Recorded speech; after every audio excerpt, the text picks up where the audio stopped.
my biggest tip is that student success, seeing students achieve their goals is 9 times out of 10 is to get a better career, isn't something that you can proxy to another department within your institution. You're listening to The Higher Ed Marketer, a podcast geared towards marketing professionals in higher education. This show will tackle all sorts of questions related to student recruitment, donor relations, marketing trends, new technologies, and so much more. If you're looking for conversations centered around where the industry is going, this podcast is for you. Let's get into the show.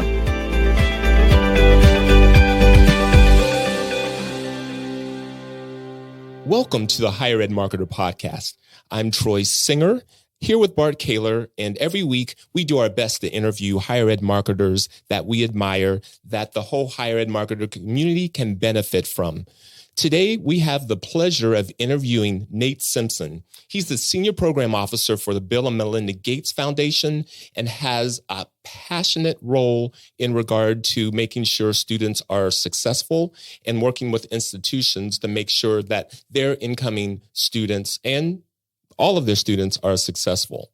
Yeah, I think that it's a great conversation. And as you're listening to the, Nate is a very passionate guy, and he has a lot to share.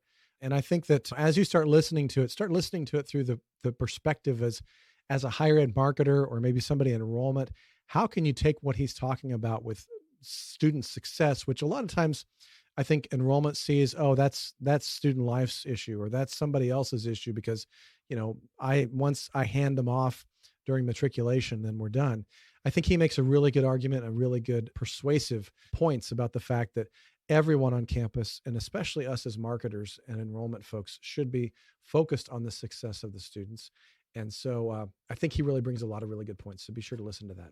Absolutely, Bart. And I think unlike a lot of our other guests, you can utilize him and the foundation as a resource. So please keep that in mind and maybe ways that you can reach out to him or work with the foundation in the future. Without further ado, let's bring in Nate. It is my pleasure to welcome Nate Simpson, Senior Program Officer for the Bill and Melinda Gates Foundation, to the Higher Ed Marketer Podcast. And Nate, before we get into our conversation, if you could give our listeners what the mission is of the Gates Foundation and your role within the foundation. Yeah, so I'm excited to be on the podcast and super glad that I was able to be a guest. And I'm excited that this is a chance to explore and talk more with your audience. So yeah, the Bill and Melinda Gates Foundation is a foundation that has multiple parts. It has areas that are focused on parts of the globe and other countries across the world. But then within the US, we are very focused on supporting improvements around education. And so there are parts of that goes from early learning all the way up to post-secondary. And the team that I focus and I sit on is our post-secondary success team. And I also sit on a team that is focused on improving the connection between education and employment. And so I've been doing that for the past 5 years. And the work that I do is very focused on, more or less in a very simple way, on the post-secondary team, is to help institutions learn and discuss or figure out ways to see improvements around student success and make sure that race isn't a predictor of completion at the same time. So certainly interested as a foundation in seeing how that can be done. And we've seen work that it can be done and see how we can get about over 300 institutions and partners who help the institutions to make these type of changes, to do it at a much broader scale. And so that's what we do. That's what I support as a team working on. And I'm super excited to talk more about what we've learned and just continue to just have this conversation. I'm a higher ed nerd at heart. I've worked in higher ed for many, many years, and I wouldn't say I've seen everything, but I have seen and experienced it, and I'm super glad that I'm able to bring it to the foundation and to talk about it at a broader perspective as well. That's great. Thank you, Nate. I appreciate that introduction. And I know that You and I have known each other for a few years, and I know that, a big part of that idea of success for students is, like you said, access for them to higher education, regardless of any issues that might typically be in the way. But then also making sure that the internal workings of the school are able to, be fostered for that success. And I know that in our previous conversation, we talked a little bit about the idea of how the roles of vice president of enrollment have kind of, evolved over the years, I should say. I mean, I was actually presenting to a board, a college board today on some of their marketing, and, tried to help them understand that, historically marketing used to fall under advancement, and now, many times it's moved over to the enrollment side because of, just the nature of the competition of, bringing in students and things. But I think you've seen over your career and even your time at the Gates Foundation of what do you think this reimagining of the vice president of enrollment and sometimes enrollment and marketing, how does that kind of play into all of this from an access and success standpoint? Yeah, that's a good question, Bart. I mean, because from what I've seen working at the foundation and even my time at an institution, what's really fascinating about your question is the fact that, yes, higher ed has had a history, and I would even argue post World War II, this focus on just making sure that folks have access. And what we've learned from the foundation recently in many institutions across the country is that, access isn't enough. And it's really about not only making it accessible, but then also when they get in, that you're helping them actually to succeed and achieve what they're hoping to accomplish. And so we have certainly made a lot of effort around supporting movements, and some call it completion agenda and stuff like that, to get higher ed to meet its commitment to what it says that it does for its students. The point of all that, though, is like what that implies, though, is that institutions have to do things differently, right? Or make some modifications. And one of those is the reality that there's a lot of individuals and humans who work in an institution. And even though you are, and even to your example, you could be working on marketing and not think that, the student success or completion agenda has anything to do with your role. But what we've seen is that's just far from not being true. I mean, it's intricately connected, and it's because of the fact that it does require an institution at the heart of what it does to redo everything. And I think even to your point about like telling a board that, yes, you probably have a marketing responsibility, but that marketing, capability or capacity is in the wrong space. And its intention should be connected to not only enrollment. The other part about enrollment, I've seen it too within the enrollment space, is that many VPs, I would argue, are realizing that their enrollment isn't just about getting them in, it's also getting them in and set up for success so that they can actually complete. And many institutions have even expanded the enrollment concept about just thinking about what the overall experience is going to be for the student. Once you get them in, then how do you make sure they stay in? And then how do you make sure that they continue to learn and they will eventually complete? Like that is, in my mind, some institutions have just moved in that direction. And as a foundation, we're here to see not only what have they done, what did they do, but also how can we help others to do the same thing? I think that's great. I've seen a lot of schools that kind of, they miss the boat because, one, they pass off a student way too early in the process to student life. Yeah. Or, to the registrar or whomever. Yeah. And so that relationship that was built along the way, in the prospective student journey, it gets just cut off. And it's like all of a sudden, come move in weekend, they've really developed a great relationship with the folks in enrollment, but no longer do they have that relationship. And so I think your point to retention and success, I mean, kind of sometimes those words are put together. Sometimes there's distinct differences between them. There is an ongoing, I hate to use the word marketing, but there is an ongoing communication and marketing that's the responsibility of the schools to make sure that student continues to understand the benefits, continues to understand the support, continues to understand that I mean, it's one thing to just get them into the relationship. It's another one to keep it. And it's a little bit like, so many times I tell my schools when I see big, apply now buttons, on the very first communication with a student, I'm like, okay, do you realize we're kind of like we're dating, and on the first date, you're asking somebody to marry you? We've got to woo somebody, and we've got to kind of earn that. And then you can take that analogy even further and saying, okay, once they matriculate, okay, the wedding's over. Well, you've got to continue into that relationship and continue to build that relationship. Just because you're married now doesn't mean that, everything's peachy keen going forward. So we've got to kind of keep in mind that we have that constant woo to keep them there and keep them engaged and succeeding until they graduate. And even there, I would argue that as an alumni, you want to continue that going on to build that relationship. So yeah, no, I mean, the students vote with their feet, right? Like you have to sit back and wonder, like, why is it that, and I mean, I've seen with some institutions or that are making a lot of headway, when they get a chance to look at their data, they're asking themselves those type of questions of like, why aren't they coming back? But see, what I've seen in those or heard about those sessions and read about and support is the fact that many of the times it's not just the IR person is looking at the data or the president or the chancellor. It's like there's a team. And I would argue that team is including the VP of Enrollment and Marketing to discuss, what is happening when it comes to, we had a class that entered with, 1,000 students, and then come, spring or fall next year, we're down to 500. Like everyone needs to start asking that question, not just one part of the institution. Everybody needs to ask or even offer, if I am the VP of Student Services asking VP of Enrollment, like, what do I need to do to help make sure that when you bring in the students, that your students, because the student, quiet is kept.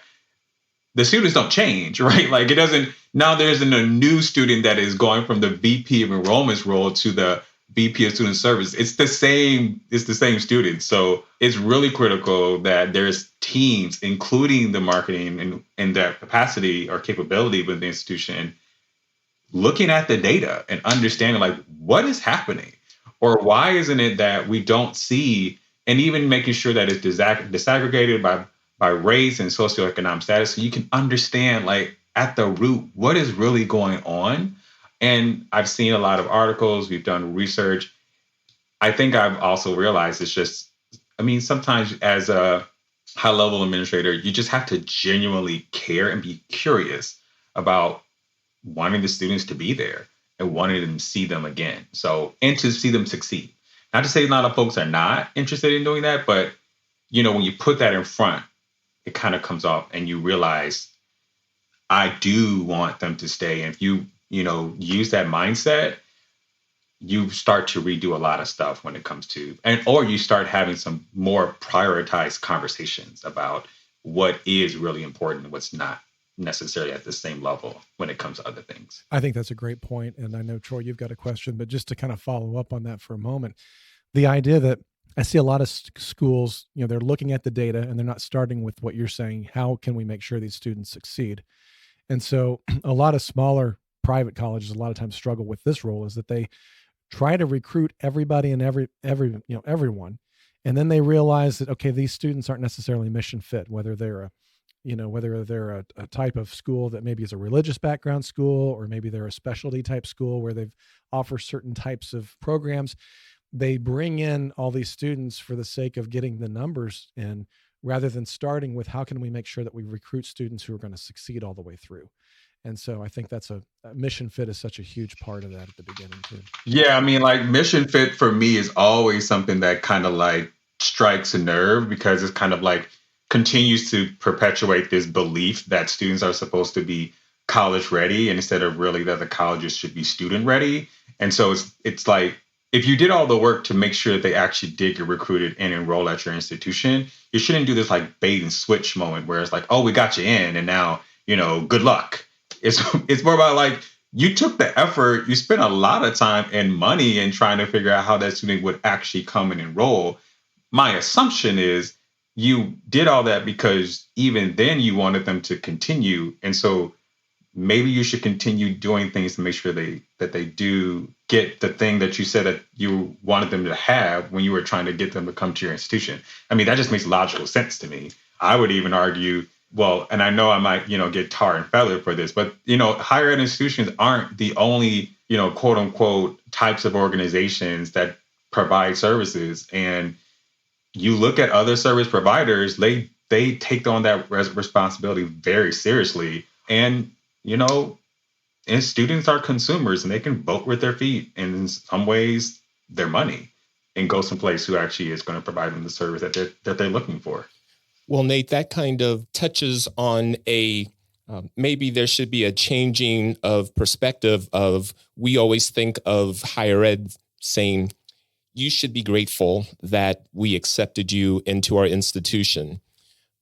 Would you say that should change and it should be more of, we are grateful that you accepted and we're going to do everything that we can to make sure that you succeed and that you feel welcomed? Yes, I think it is a massive shift in mindset. I mean, don't get me wrong. I'm not saying that higher education is the only part of the educational system in the United States that needs to adopt that way of thinking. That said, I think that higher education is necessarily becoming more aware that way of thinking doesn't preclude them, right? It's become very obvious that we should have the same mindset. Also, I'm not saying that there are some folks who have worked in higher ed for a long time who have always had that mindset. But what I think about what's interesting about that point is that, yes, there's definitely pockets of that exist within institutions. But I think that those individuals, those pockets, actually need to move towards the center of what institutions do.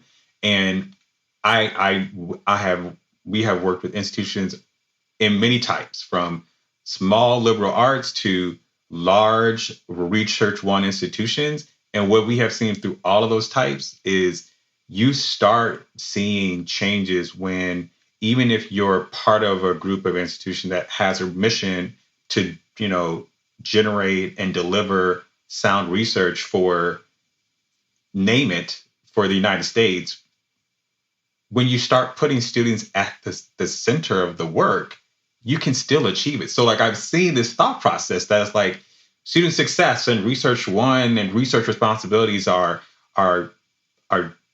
polar opposites. And it's no, it's not. And many institutions have shown if you put the student at the center, you can still achieve your research responsibility just as much, if not more, in many ways. And then it's the return on investment will start to yield itself, not only naturally, but intentionally. And you can start, predicting it on so many levels. I totally think that mindset it's necessary for education in the US. It's been there for K-12. You could talk to early learning. I just think post-secondary and higher ed institutions thought that didn't apply to them. And some even argue, oh, I've always thought that way. But, I don't know if the data really proves that out. You could even look at some of the data from the National Student Clearinghouse that's come out as a result of COVID-19, demonstrating that many students who have graduated from the class of 2020 have delayed going into higher education in 2021. I mean, there's research out there showing that there's a desire to resolve it, but you could argue maybe some of that isn't necessarily a bad thing, because you can say, well, they need to make sure they're going to the place. And to your point, Troy, that you're grateful and wanting them to come. And so, just because you're there doesn't mean they're gonna come. And maybe you should do a little effort to get them and make sure that you give them what they said or give them the things that you said you're going to give them, which is success. And I just want to add on to that a little bit, the fact that I think that's many times in the marketing, that's sorely missed, is that we want you to succeed here. We talk a lot about the benefits. We talk a lot about, selling our distinctive, the marketing. We recognize, especially for small privates, that, people have a lot of choices. And even for the publics, everybody has a choice. We're trying to, persuade them on why we are the best choice. But I think at the end of the day, especially Generation Z, many times they want to know that, hey, we've got your back. We're going to make sure that you succeed. You're not just going to be a number here. I mean, I hear a lot of small private liberal arts talking about, we have professors who are, mentors and things like that. I think that marketing many times has to kind of start talking that way and start expressing that desire that we do want to see you succeed. You're not just a number, even though we know your name, we still want you to succeed. So I think that's a good point. I mean, my experience has been, and I graduated from Morehouse College, and it's an HBCU, all male, Black male institution, only one in the country. And I vividly remember moments being on campus where if I did not go to class, I would have to take a different route to go to certain spots, because I knew if I walked my normal way, I was going to go past my instructor or professor's office, and she would, or not, it wasn't her office, it was where she parked. And so if I walked in that direction, I knew she was going to see me or I might run into her. So I would just go the other way. The point of all this is the fact that, yes, I've seen it, it's real. And I think even institutions who are really large have the same thing. They can do it. And the data shows that it can be done. There are many institutions we've seen. We have the Frontier Set as a initiative that is coming to a close, but we've worked with some top institutions who's able to show with big numbers of students who do exactly that. And it creates this experience that makes a difference for students to show up and for them to succeed and for them to actually achieve what they want. And many of them, I would argue, it's because they want a better career, or I would say even the agency to choose what they want without having to be. An agency comes to the ability to choose the options being available and not having them be very limited. So in everything shows so far, the best way that's going to happen right now, especially if I would argue if you're a minoritized population, your best bet is to have a post-secondary credential. And that's the only way you're going to get, all the options made available to you. Nate, thank you very much for all of the information that you've shared today. On behalf of the mission of the Gates Foundation and a strong Morehouse man that has been in higher education for a while, is there one tip that you could give higher ed marketers that they could take away that would be beneficial to them? Yes, which is something that I have seen with this. My biggest tip is that student success, seeing students achieve their goals is 9 times out of 10 is to get a better career, isn't something that you can proxy to another department within your institution.